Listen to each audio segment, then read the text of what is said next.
this right here, what you're doing, is how I tore my rotator cuff. Oh, really? Yes.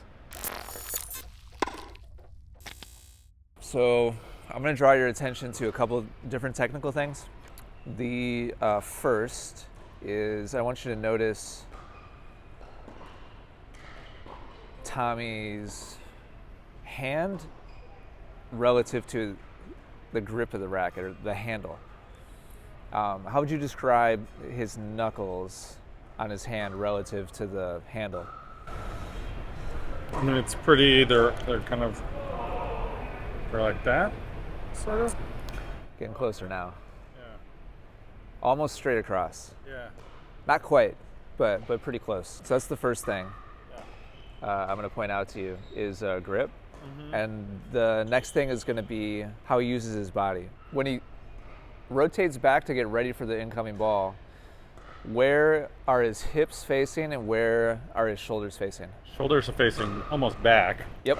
Hips are facing to the side. Yep. Great. So notice they're not facing the same place. Yeah, his hips have turned 90 degrees and then his shoulders are turned a little bit past that.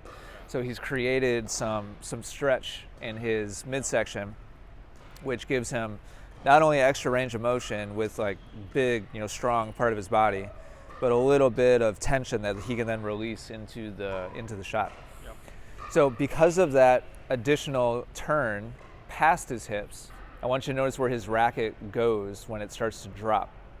It's all the way behind him on the other side of his body, relative to where the ball is. So from that position with his body and that position with his hand and his racket, we have a really strong square connection between his hand and his racket. And when he unwinds that coil with that strong square racket face, it's a really stable, solid way of unwinding both at the hips and at the shoulders, and then coming forwards in a circular path from behind him forwards to the ball. So he's not bringing the racket from behind the ball to the ball. He's actually unwinding and rotating to the ball from behind him. That creates a huge amount of energy and force without really trying very hard. Yep. All right, so let's take a look at yours. You figured out very early that if you just take the opposite of the stuff that I focus on, then you'll know what to work on. You're a smart guy. So first, let's take a look at the grip. I'm going to show you two different things related to the grip. The first is the angle of your hand. You're almost 45 degrees if you look at your knuckles relative to the handle. Yeah. So I'm definitely gonna. I don't like making grip changes, but I don't think you necessarily have to bring your hand around further on the grip. But I don't think it should be fanned out as far as it is, or else it's just not a very stable position to drive from. Okay. In addition to that, you will not find a high-level one-handed backhand player pointing their thumb behind the grip. And I'm pretty sure you do this on your slice, your drive, and your backhand volley. And we're gonna grip around the handle from now on. Okay. This is like a classic beginner position because it feels like there's more stability here to kind of just push the racket at the ball with the thumb right behind the handle, which basically puts your thumb right behind the racket face. Yeah. But we're not going to be pushing the racket anymore. We're going to learn how to pull the racket around your body. Yeah. And to do that, we need a little bit more freedom to rotate down the axis of your arm. Yeah. And so we're going to be doing more of this and less of this. Yeah. This is small muscles, and this is big muscles. Yeah. So the reason why you're using small muscles is your setup position in the first place doesn't have any coil. So we have a fanned hand. We have a chest that's the same angle as your hips. And so at least you're sideways, but there isn't any additional turn to help create some energy when you unwind.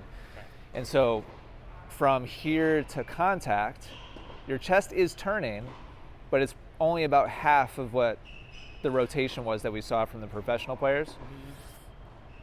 And so on the back end of the swing, there's a lot of arm motion because you're very actively trying to like add energy using this. And this should be very passive, and it should be more this that's delivering energy, and not the smaller parts with like the thumb and the hand and like the arm. So we're weak on the back half, and we're overly strong on the, I should say the other way around. We're weak on the front half, and we're overly strong on the back half, like on the finish part of it. So like if I was just to look at your contact position, I'd say this looks really strong, minus the thumb and the hand. But as soon as I see this on the end of it, then I know you're having to use your arm and your hand quite a bit to generate power, and it should be coming more from this. You have some good like instincts and positions here. Like this contact position is really good, but we got to get the body more involved and create a stronger link between your body and your racket. All right, so I'll show you how to do it. All right, so first things first, we're gonna practice going from ready position to that coil position. Well, actually, no, let's find the grip first. That'll be first. So a little bit of spread is fine. This looks about right to me. Okay. And yeah, the thumb is not for any shot in tennis anymore. Is the thumb going to be behind the handle? It's going to go around. So let's try that for now and just kind of see how it goes. All right. So just so we can find it later, we've got the index finger, big knuckle right on the second bevel, and then these three knuckles a little bit lower and straight across. Okay. All right. We'll see how that works. I might ask you to go a little bit more towards the top than that, but I don't think it's going to be necessary. I don't want to make more changes than we have to. But we're going to give that a shot to start. All right. Okay, so with that grip, we're going to practice going from your ready position to that coil position where hips are 90 degrees to the service line. Yeah, good. And chest is rotated past. Now, I only want you to turn as far as you can still see the court on the other side. So if you can focus on the net strap and rotate that far, then that's great. See how far you can turn and still visually focus on the net strap. Nice. Okay, that looks good. So go back to ready position, please, and practice going back to that position.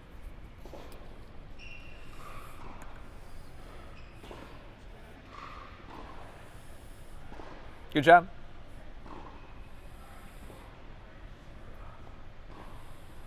Okay, great. And so now let's practice going from ready position to coil position, and then now go ahead and slowly drop the racket and rotate your body and finish the rest of the motion real slowly. Let's do 2 more of those.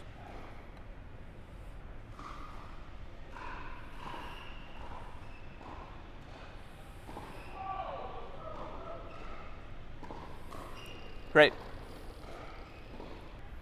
This is a much more stable position for your hand and wrist to be. It's not super visually clear, but can you see how much physically stronger your hand and your wrist looks on the left compared to on the right? No, I see it. So this is number 1.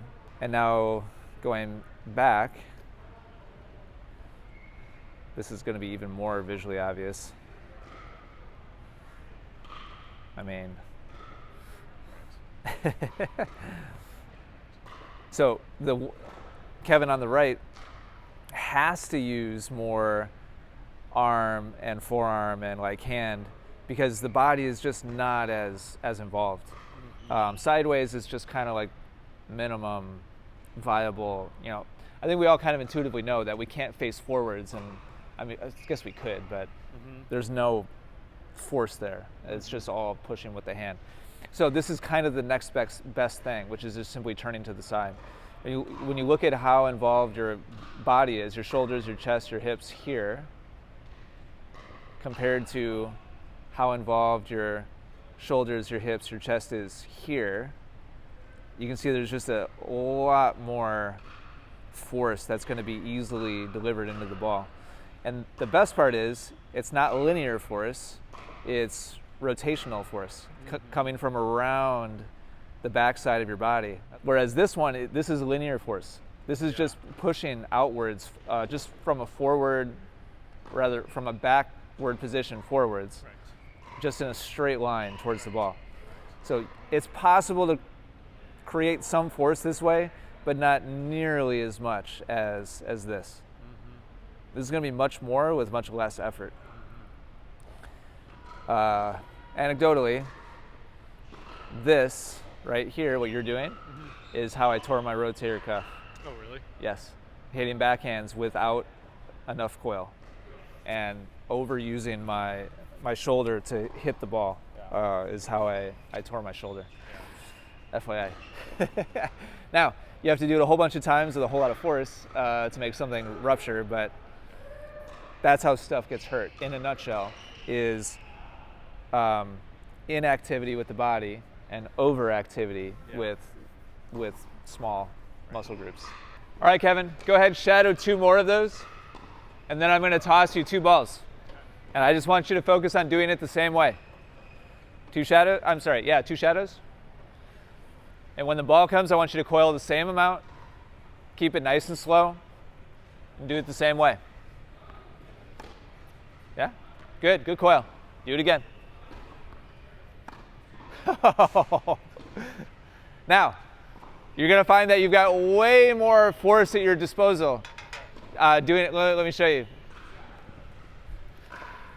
Which means your effort level can come way down, which is a good thing. That means you're going to be more consistent and efficient and repeatable when you don't have to try so hard physically to hit the ball. So that last one that you just absolutely crushed without trying is because, man, you got plenty. This is as big as Robredo. I mean, you got plenty of range of motion here, and you're still able to keep your eyes on the ball. Look at how far back behind your racket is. Yeah. And so we have a huge runway here to unwind the upper body. Look at how much movement there is here. This is a huge, strong move with your upper body. It's catching up with your lower body as your hips are also unwinding, and we have that big runway with the racket. You can generate a ton of force that way.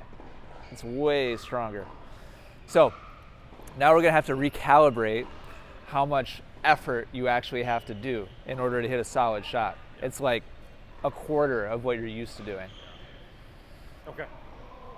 That was great. Let's do it again. Okay. I want you to try to find a reasonable amount of energy to put into it. All right. Show me 2 practice ones, then we'll hit 4 balls. I just want you to focus on doing it the same way.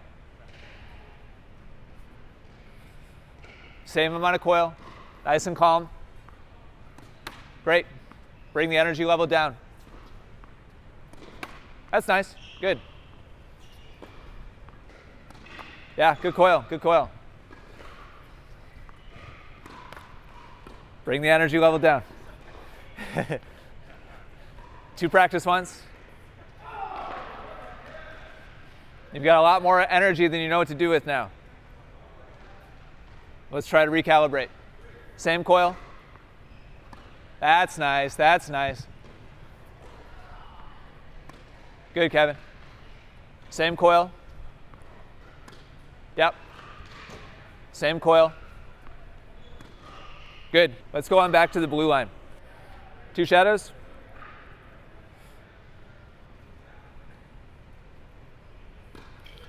Same move. Good. Yeah.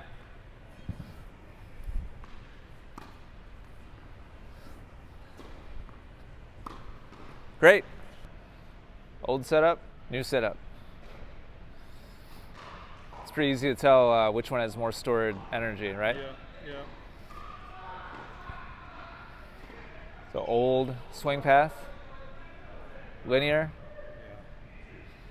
and new swing path, circular.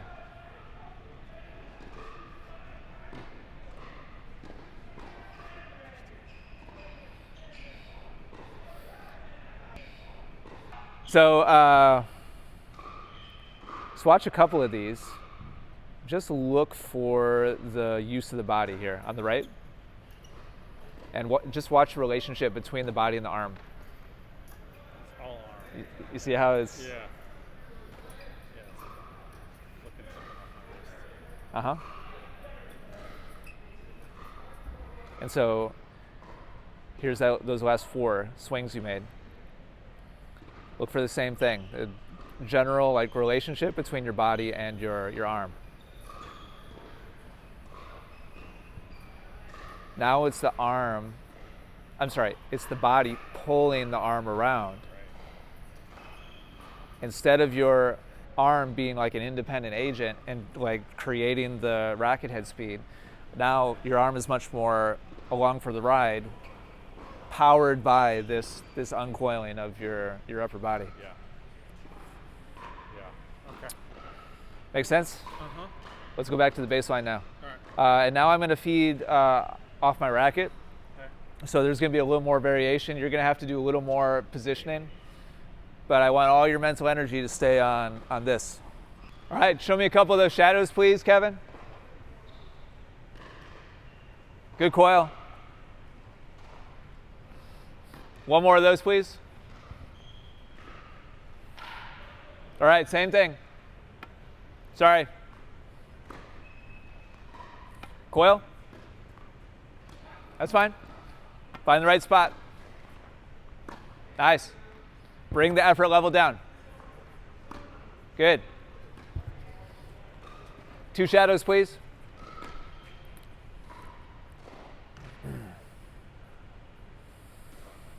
Same thing. Same coil. Really nice. Same coil. Good. Awesome. I don't have anything else like to tell you. Okay. It's gonna take time. Yeah. Go ahead and watch these last 4, and just watch the relationship between your body and your arm. How much more it's your body leading your arm. A guy I used to teach with used to say, "Is the dog wagging the tail, or is the tail wagging the dog?" Right. The dog's wagging the tail on these, and your original ones, it was the tail, like doing all the work. That was great. That was best case scenario.